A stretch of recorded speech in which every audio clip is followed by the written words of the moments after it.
Hi, everyone. I'm Sunny. I'm Rachel. And I'm Rox. And this is Literature on the Rocks. Why did I sound like a goat? Hey, Rachel. Rachel. Anyways, book club. How's everyone doing? Great. Good. Super califragilistic. Wow. Oh my goodness. That That's is great. fantastic. I have a little bit of a fun story I wanted to share All with right, the class. let's hear it. It doesn't start fun. Okay, so Okay. don't get Okay. twisted. I have my 4-year-old son has become irrationally afraid of bugs recently. He's always been apprehensive of bugs. He's never been someone who loves them, right? When he was really little, it was like, oh, something I can squish my hand. And then it was like, don't touch that. But now he can't go to the bathroom by himself because a spider's probably going to crawl out of the toilet. He can't clean his hands in the sink because there's going to be a bug coming out of the sink at him. He's afraid to lift things up because what if there's an ant? I mean, it's been a lot. And so right now we have some ants in our house. Oh, they're so annoying. Oh my gosh. And there's just like the little scavenger ants or whatever. So there's just a few of them, but still some are in his room. Oh, no. The way this kid has been like clinging to my body, he won't get off me. I'm like, I just want to go to the bathroom really quick, right? He's 4. It's not like he's a baby trying to monkey crawl on me. Yeah. So I'm like trying to wrench him off and like, just look at me. It's going to be okay. But he's hysterical. I've tried calling his dad. So last night he was having a moment. This has been going on for a while, but last night he was having a moment. And when we recently went to the river and went on vacation, and he was incredibly afraid of dragonflies. Oh, yeah. And he kept telling me, they're going to breathe fire on me. Yes. So then at first it was like, okay, let's change the name of them. They're not dragonflies. They're bluey flies. Yeah. And so then he started calling them bluey. And then there was an orangey red colored one. And he was like, that must be bingo, right? He started to get a little bit more excited about them, or at least not mind them so much, but he still was a little afraid. And then I found on ChatGPT, I just asked, what are some fun tips, like some fun, interesting facts about dragonflies? I told him about it. And for the rest of the trip, he was like, oh, cool. I was letting them land on me, whatever. It was cool. But back home, I couldn't get him to sleep. He's been waking up having nightmares. They're going to fall on my face, right? It's just been a whole thing. And I'm like, I don't want to tell you, like, get over it, right? I don't know, but also like, get over it. Sure. So I'm like, we've got to figure something out, kid. Like something's got to change. So I asked ChatGPT for some fun things about ants. It came up with these really cool, because I told him, ChatGPT is a him. I told him that my kid's afraid of them. And I just want to give him information because I think sometimes he's afraid because he doesn't know. Sure. Yeah. So some of the things, it was like, it created this like cool little thing. They're strong, like superheroes. They can carry 10 to 50 times heavier than itself, like you lifting a car, right? And all these things we went through, there was like 10 different facts. We went through them. One of the things it said was like, sometimes ants, they're explorers, but they leave a scent so that their whole big family of thousands of ants will follow them. But sometimes they'll get confused and they'll follow each other around in a big circle, walking round and round until they figured it out. And it kind of looks like an ant parade. By the end of me reading these facts, my kid was laughing. He thought it was so funny. He was like, I think that's what they're doing over there. They're just having an ant parade in the corner of my room, right? Because I'm trying to clean them, but they just keep showing up from nowhere. Because it's hot as hell outside. Yes. Yeah. He's like, that's what they must be doing. And then ChatGPT was like, do you want me to write a short story about the ant? I'm like, yes, I do. So it wrote this ant story, and it was about how this one ant had a creative, whatever, imagination and led all the ants into a parade and blah, blah, blah. Then at the end, I asked it to create an image of the story it created. And now my kid he loves them. He's like, look, mommy, this line of ants here in my room. I'm like, well, I'm going to kill him. He's like, no, they're making a parade for us. But I'm going to print the picture out today. He's coloring it. And it felt like a win that was really easy to get through. Yeah. But it took a long time to figure out what to do. And I was like, I just want to share it. Because if anyone's listening and they're potentially going through something similar, maybe it's not bugs, maybe it's something else. I don't know if it'll work. It's not, right? Every kid's going to be different. Yeah. But if it could possibly help another parent not go through weeks of this nightmare of a kid being so afraid of something, because it's night and day difference. This morning, it was a completely different story. So, Oh, that's anyways, great. that's it. Yeah. I love that. Yeah, it was fun because we're getting to make up stories too, and he's making up stories about the parades, and Yeah. he's like, I want to make them a leaf crown.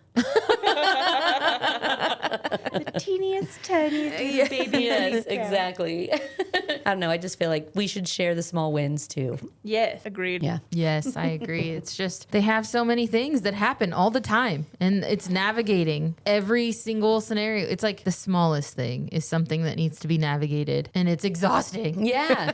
Oh yeah. It's just ants. Like, Yes. why are you? They're smaller than a grain of rice.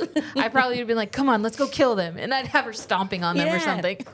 Well, he couldn't get near them. Yeah. And I was trying to get him to. I'm Yeah. like, just get a tissue. I was like, we could squish them between our fingers and feel them. He did not like that at all. I love that. Well, I'm glad. Good job. That was Yeah. a good parent win. Yeah. All right. Well, do we want to get into the book club? Yeah, let's do it. Yeah. For those of you who don't know, our book clubs, we always have the first 4 questions are always the same. And then we do 3 or 4 questions that are specific to the book. This week, the book is Serpent and Dove by Shelby Mahiran. So our first question is first impressions. What were your initial thoughts when you started reading Serpent and Dove? Did the book meet your expectations or surprise you? So I wrote, I know this was my pick, but if I knew anything about it, I had completely forgotten by the time it came to read it. I only knew that Rox was getting close to DNFing it. So it made me nervous to start reading it. And then even reading that it was about witches was a surprise. I really enjoyed it though. I know that I found it because of TikTok, but I don't think I knew very much about it. So when Rox was like, I'm going to DNF it, I was like, I don't know if this is good. I kept asking Rachel, like, is it a good book? Am I going to hate it? Am I going to have You to like... can't take my word on a fantasy book, whether it's good or bad. So you need to really I know. reach out to Rachel on I those. know. Rachel was like, I thought it was DNF good. almost all And of I'm them. Okay. Yeah, you do get pretty close to DNFing And then at I the beginning. power through like the champion that I am. But I really love the witch fantasy. I don't think that I had ever read another witchy fantasy, and even the like more realistic feeling of fantasy about the book. I am looking forward to continuing the series. I expected this to be another fantasy that I didn't like, but I was pleasantly surprised at how much I enjoyed it. I still stand firm on that it takes way too long for these fantasy books to get good, but this one was good once the ball was rolling. So just had to get past the initial setup of it. I said, maybe you guys are wearing me down and I'm just getting used to the fantasy genre. Yeah. So it's okay. I hope so. Me too. I say, you push me out of my comfort zone, and I would never choose these books for myself otherwise. So it is nice to be challenged, although I will complain through most of it, but I do come around. So this one, yeah, ultimately, I liked it a lot more than I anticipated I would. And it was more like Halloween vibes. And maybe that's why I liked it, because it's like witchy and, you know. Salem witch trials Yeah, kind of vibes. maybe Yeah. that's what it was that really pulled me in once it got going. But Yeah. I still stand strong that it shouldn't take 37 chapters to really feel it feel like growing. You But got this, into this before the 37th this one was chapter. this one that's what I mean. Like, I liked this one most of the fantasies we read because it didn't take 3/4 of the Yeah. book to get me in. Yeah. Maybe took 10 chapters, right? Right. But once it was I feel going. like most books take that amount of time to no matter what it is, fantasy or not. Because like we're going to be reading these books for the Halloween time, and they're like paranormal. I do feel like it took some time to understand like what was going on and what's scary about this, and then you all of a sudden, oh, Yeah. right? Yeah, but unlike You don't have to was it, build the fourth, worlds. yes, Right. and Fourth Wing, it didn't get good until like the last chapter. I disagree. Disagree wholeheartedly. I was snoring through most of I it. think you need to listen to it again. You read it though, right? I did read it. So maybe because you've learned that you have more enjoyment of your fantasies when you're listening to them. I mean, Such a funny sentence. I have more enjoyment of my fantasies when I'm listening to someone tell me them. Me too. my Maybe you need issue to with play- that Most is people it's talk. probably a 37-hour audiobook. But you've because already read but it, so you could listen to it at a higher speed. I gotta still hear the words. I'm not saying Put it on like 3 times. times. You know what? Random side note. I have someone in my life that can read something and listen to something else at like 2 times speed and still Understand take in both. Isn't that wild? That is wild. That is wild. When- If I'm doing something and someone starts starts talking to me, I got to stop doing what I'm doing and look at you because I didn't hear a word you just said. Is this person younger and don't have a lot of things going on in their life? Oh. No. I feel like as a mom, I got too should much- be able to do. I feel like I can, but like Like if I'm not next to my kids, I should be able to do both of the same things. I can't. I know because it happens at work. I'll be listening at times two speed on a book, and then trying to like someone will come over and start asking me questions. I'm like, hold on, and I need to pause it and. But Yeah, but reading, you're- okay, I but can't read an email and listen to an That's what I was audiobook. gonna say. Oh, That I you're can. You not can? listen. She's not got two listening people to something. talking. Yes, she's not listening to two things. She's listening to one and reading something else. Oh, I can do that. But like digesting both things What I can't at do. warp speed though. Yeah, no. I do that. Or I might not be at like a ×2 in that scenario. I might be at like at a 1.7, but it's still pretty high up there. If I am, what I can't do, so if I'm writing an email for work, if they're not related, I can do that. I cannot write chumpies for one book and listen to a different book. Because I'm having to like reread and then it's a different story in my... If it takes any amount of brain power to, a lot of times I'll be designing things and listening to a book. Which Yeah. does take, I guess, a little bit of brain power, but it's not like I'm thinking about how do I write this sentence? Right. Or, Right. Like I can't write an email and listen to a book because I'm definitely not listening to the book. Or I've stopped writing the email and I'm like, what is happening? Yes. Right? No, and this person does this in meetings. It's constant, but Dang. still taking in all of it. That's crazy. And I don't know how they do it. Yeah. I think I need to answer this question. Oh, okay. Yeah, go ahead. Feels inconsequential at this point. So I wrote for first impressions that I love a good story about witches. So I was intrigued by this book. Have you read another witch story? I'm sorry to interrupt you, but I think I've read 2 other witch stories. So I think this book surprised me. I think the characters and how the storyline went, I wouldn't have expected that. The end. All right.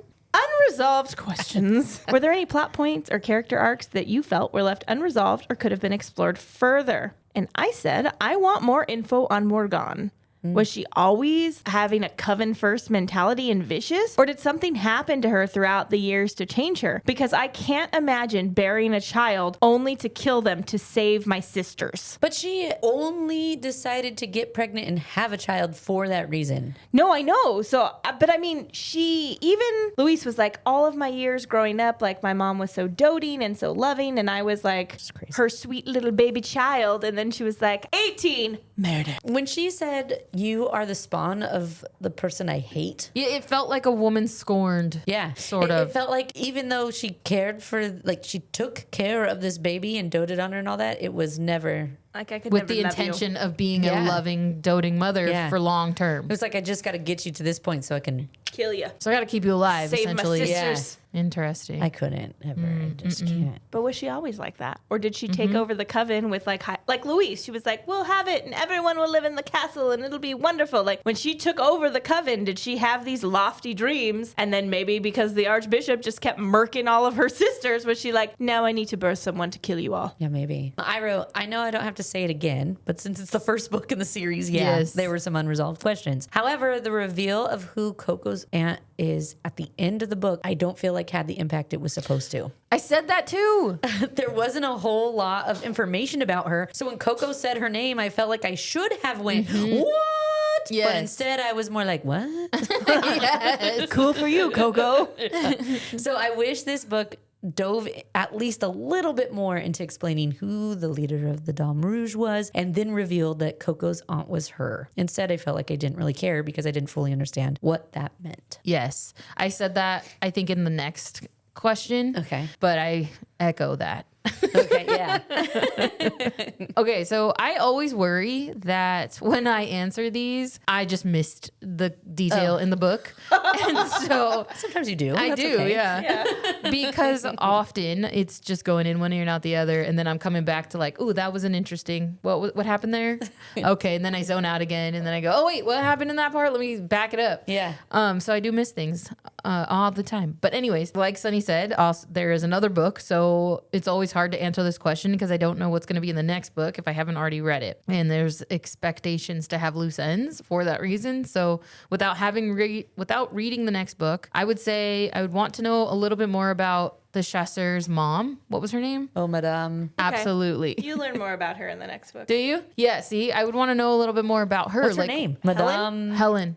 Helene. Yeah. Yes. So I want to know more about her. Like, what was her situation? How did she end up with the Archbishop? What happened? She didn't get with the Archbishop. So I want to just know more about that backstory. And obviously they do bring it up. So they did their job by leaving just enough for me to want to know more. Because Yeah. that's the next book. That's it. So Yeah. good job. I'll be alternate ending. If you could change one thing about the ending of Serpent and Dove, what would it be and why? Similarly said what Sunny said about the ant. I know it was supposed to be a cliffhanger for the reason for you to go to the next one, but maybe there could have been a little more explanation into who the ant was, because to Sunny's point, I didn't have this impact. It wasn't like, what? That's What? the ant? Oh my God, what's going to happen? Yes. I literally ended with, who? Yeah. Did we talk about her? Am I supposed to care about this? Yeah. What was that? Why is this a big reveal? Yes. And I think they could have given you just a tad bit more so that you would have ended feeling like, oh my God, mind Like, blown. what? I need to read the next book. Yes. It's this. This is who it is. That's Yeah. how they're connected. Holy Like, shit. oh my gosh. Yeah. I didn't have that. No, you didn't get that. So that didn't- would have been my alternate ending. Just give me a little bit more.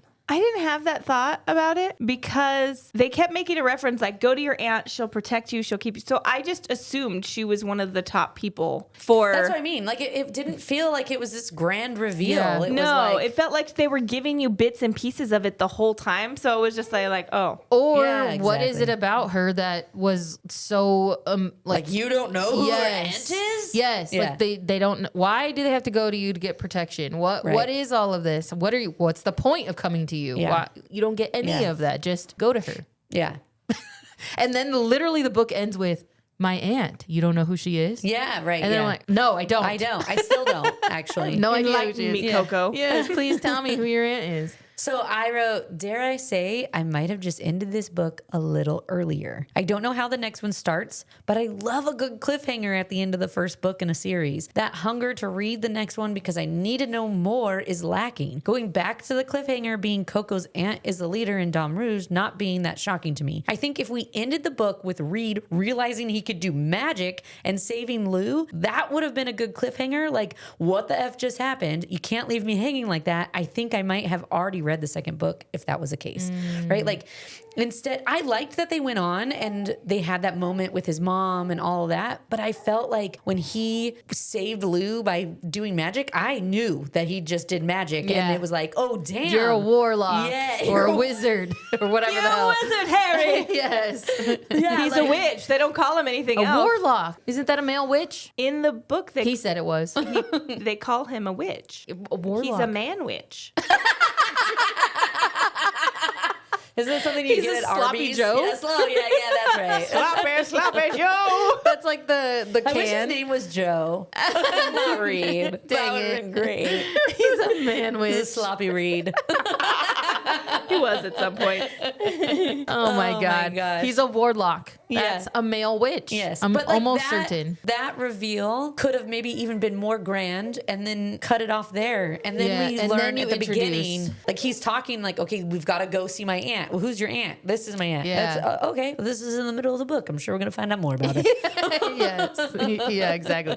And even the reveal of him doing magic was kind of lackluster. They didn't really like make a big deal He of it. saw the And goal. it was, it was like, well, this is a big deal. It They was don't a big think deal. men even have the power to Yes. be witches. They didn't even think Man witches witch. had yeah, I felt like male it could have children. been a little They bit did have- grandiose. He thought witches couldn't have male children. Yes, I know, but that's they because he's dumb. the witches didn't even know that the males could have magic. No, they didn't. So it was this big thing, and they sort of just glazed over it a little, Yeah.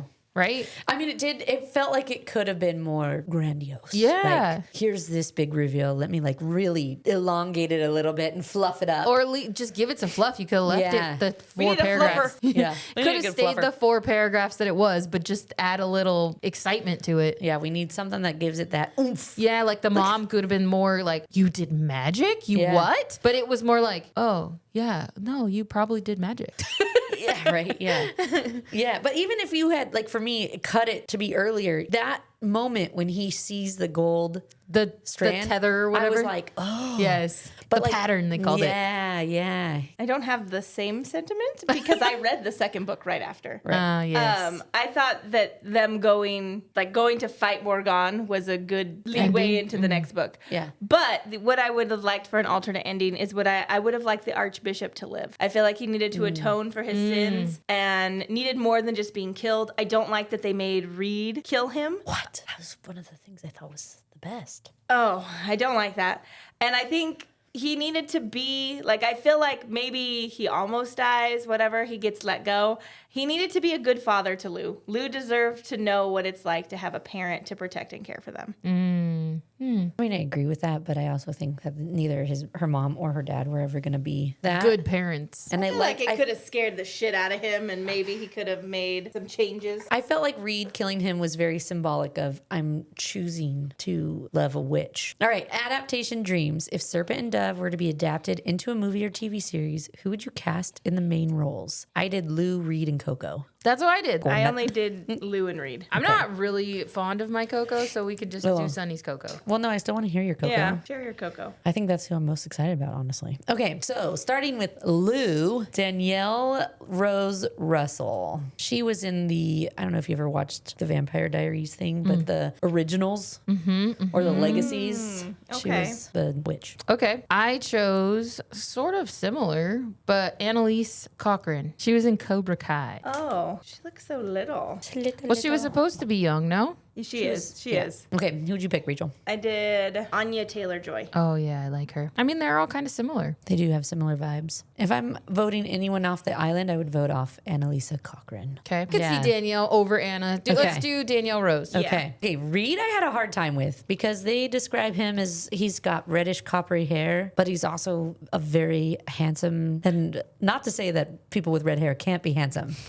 But I do feel like they emulate a certain persona, and it's not this like hard sort of soldier-like. Sorry, redheads person. of the world. Yeah, I don't, and it's not so much like there are none. I just feel like a lot of the actors that are redheaded aren't that, right? So I don't know. So I felt like I went with someone who could maybe pull off some coppery colored hair, but he's not natural. But so I just really focused on the eyes, right? Because they talk about his eyes a lot. So Reed, I chose Liam Hemsworth. Okay. Put some coppery hair on him. He could do it.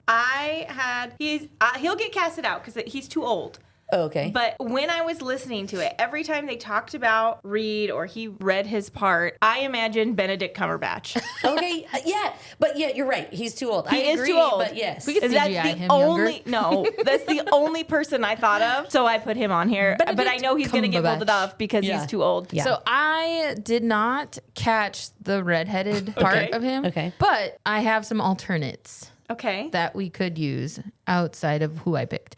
But I did pick Nicholas Galitzine. Galitzine. Okay. Your pick reminds me of how I thought Ansel would look. Yeah. Yes, I agree. This is with how I that. imagined. Well, Yeah. as an alternate, we have Domhnall as a redhead. Oh, I don't know how old he is though. Okay, see, this goes back to the actors 42? that are redheaded emulate a certain. I feel like he could be. this is going to be a hard no for me. Really? You don't think he could be a Yes. chasseur? No. No. Like No. wearing a thing and being all No. geeked Not out the about person killing that witches? I think would. He would be one of the priests walking around the coven, but no. He could be, yes. No. He needed to have some sort of sex appeal to him. And Yes. Okay, look he's up supposed to Jake have his Austin chest- Walker. He's better. Oh, yeah, he's better. Those were my alternates. That But photo. I could see, I like this option. Liam Hemsworth. Liam Hemsworth. Liam Hemsworth. Could he get rid of his Australian accent and do French? All right, well, we're going to have to audition him. Come on in, Liam Hemsworth. All right, Liam. So Coco. Okay, so my Coco is India Armatafio. Armatafio. Oh, Okay. she's the girl Bridgerton. from Bridgerton. I like Yes. her. Yeah. Mm-hmm. I felt like she could give witchy vibes. Yes. and- I yeah. like her. Let's cast her. Okay, who did you pick? Mine is not anywhere near. It's Okay, I still wanna know. Can we just know? why? Because I don't So like you guys secrets. can talk shit about me? No. We kidding. promise not to talk shit No, you don't. in front of your face. No, I didn't go this direction at all. I picked Bailey Madison. Oh, I know her because I picked her for something else, but I don't remember. She's cute. She's cute. She's so cute. She just looked like she could be a good friend. She's a good friend. I always think of her. Someone's picked her before. I always think of her as the daughter and just go with Yeah. it. And I have a hard I time always getting go, over that. I know. Hello. Can I do an accent? Let's hear it. Hello. No. Yeah, I like India Amartefio. That one. Amartefio? Yeah, I like her a lot. Okay, Lou Daniel Rose Russell, Reed Liam Hemsworth, and Coco India Amartefio. Yeah. Okay. What a great cast. She was such a good young Charlotte. She really was cute. Women's place in Belterra. In Serpent Dove, women are often powerless under the church's authority, expected to obey, stay quiet, or be punished. If you have lived in the time, do you think you would have conformed for safety or rebelled like Lou? And I have a hard time staying quiet in general. So if it was me today, growing up with the knowledge and the life that I had and being dropped into this time or like time traveling, absolutely not. I'm not staying quiet. I'm figuring out how to save the women, getting burned at the stake. Me, born and raised in that time, I don't know. I do respect authority a little bit. I know that they wouldn't be giving us the same education, so I don't know if I would have the same conviction because I wouldn't have the same knowledge. I feel like I said something similar. I'd like to say I would rebel and try and save the women and be an example and lead a rebellion. But I am a rule follower through and through, so I don't know that I would. Looking at it from where I am now, I think I would fight in my own way. Maybe small, quiet rebellions. I actually don't know that I would even say that Lou really rebelled. I mean, she did, but also she was just trying to survive. I think a lot actually just happened to her instead of her planning this sort of rebellion. That's true. Even the way she found herself in the home of her enemy, it didn't feel planned. I did like the way she basically infiltrated the Tower of the Chasseurs and then showed the people around her that she was a good person, even though she was a witch. Those two things could be true at the same time. That's how I think I would like to rebel. I'm not in your face, but quietly showing you there's a different way. I like it. Similar. I think if I was raised in those times, I would have probably conformed. I hate to say it because I would want to think that I would be this rebel fighting for freedoms, but I just don't think that's me. Will I take some opportunity to break the rules occasionally in a way that I think wouldn't get caught? Probably. So it's tough because even now I'm across, like if I'm thinking about it now as the times right now, I'm a cross between a traditional and progressive in my beliefs. So I feel like it would probably be somewhere similar, even if I was dropped in those times. I know I can't have it both ways, but I do believe that I walk the line. So I'd probably do something similar if that was me in these times. I'd be walking the line between following the rules and slowly rebelling slightly. Yeah. I think this question really reminded me of our discussion on the Nightingale when it was like, Oh, yeah. would you be I don't remember their names now, but Isabel and Vianne. Yes, good memory, you guys. They were two very different ways. They both rebelled and helped in ways that they could. And I feel like, I wouldn't. Even then, I wasn't going to be an Isabel. Yeah. No. But I can, like what Lou did, I feel like wasn't an Isabel action. No. That she was very much so, I'm just trying to survive, keep my head down and stay she was safe. trying to hide from her mom most of the time. Yes. Yeah. Yeah. So I feel like, that'd be more like me. I'm going to try to rebel, but I'm not going to do it loudly. Yeah.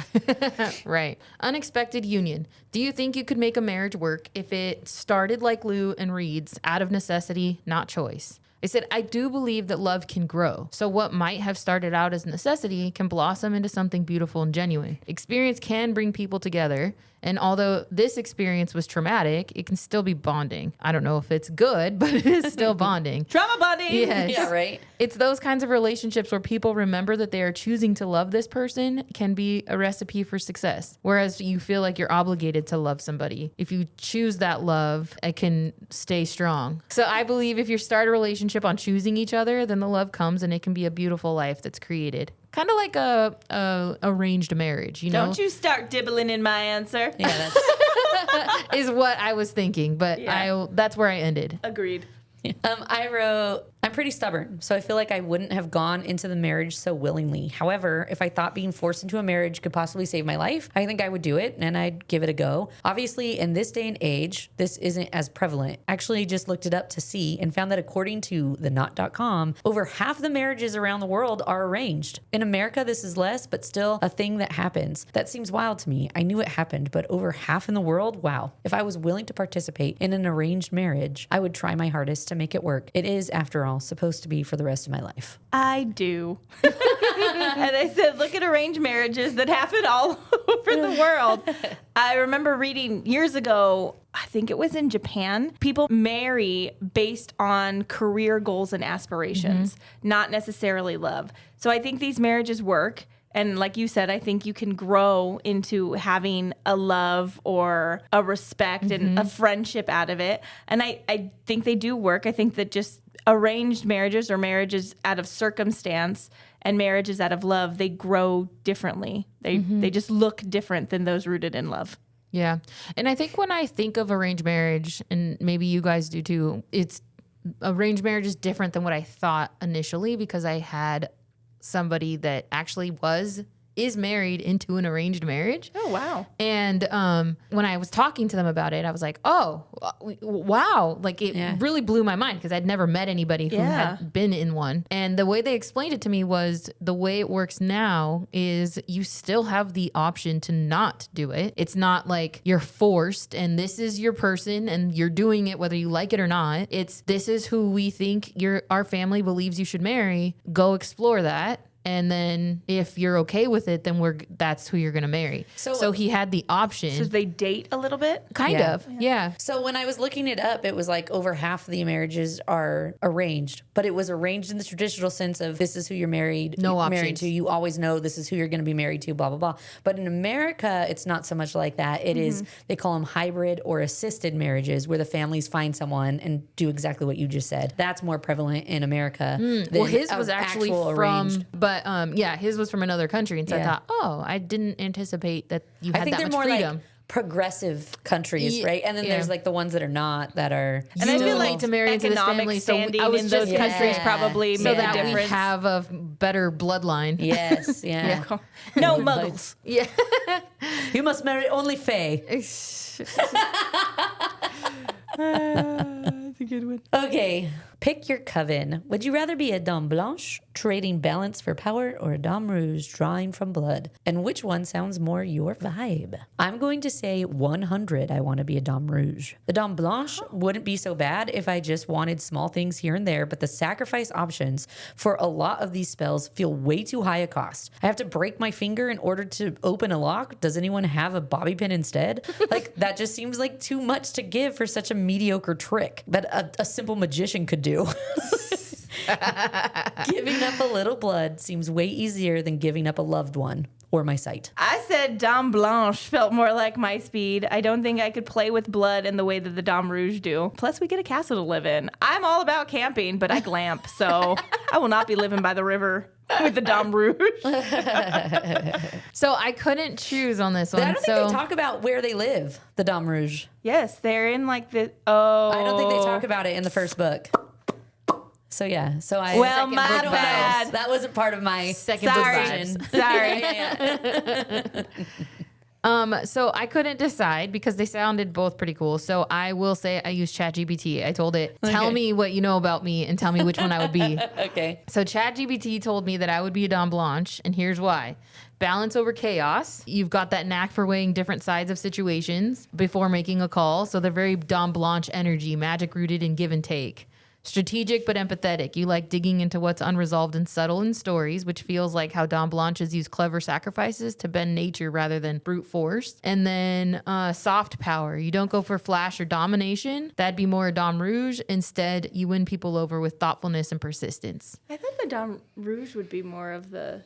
They felt more subdued than the Dame Blanc in the book. Well, it felt like... Well, the way both of them felt very powerful. It was just one, the sacrifices some blood and mix it with whatever. And then the other one was sacrifice your loved ones. That's why I was like, I don't feel like the sacrifices people were making. Like, I can either break my relationship with this person, or I can break a bone in order to open a lock, or I have to kill another person that I love in order to save Lou's life. Or as a Dame Rouge, I can give up some blood and mix it with some lavender, and here she is. Like, that felt like a sacrifice I'd be willing to make over. I potentially would never do magic if I was a Dame Blanche. But also, I don't know that they really, I don't know, maybe they did, but I don't feel like they really went deep into the history of the Dame Rouge. Yeah. So it was hard to pick because we knew mostly more of the Dame Blancs Yeah. than we did the Dame Rouges. That's so, true. And I read the second book. I was going to say, so if the next book gives me a little more on the Dame Rouge, maybe I could have had a better opinion on what it would be like. But that's why I was like, I don't know. I'm not really sure what the sacrifices of the Dame Rouge are right now to do their magic. Yeah, And because maybe all they it said get was into that it. she has all these scars on her arms because Because she's she's been cutting cutting herself You're up. giving part of yourself for each piece of magic, basically. Well, so you're your blood. losing blood and Yeah. you weaken yourself in that moment.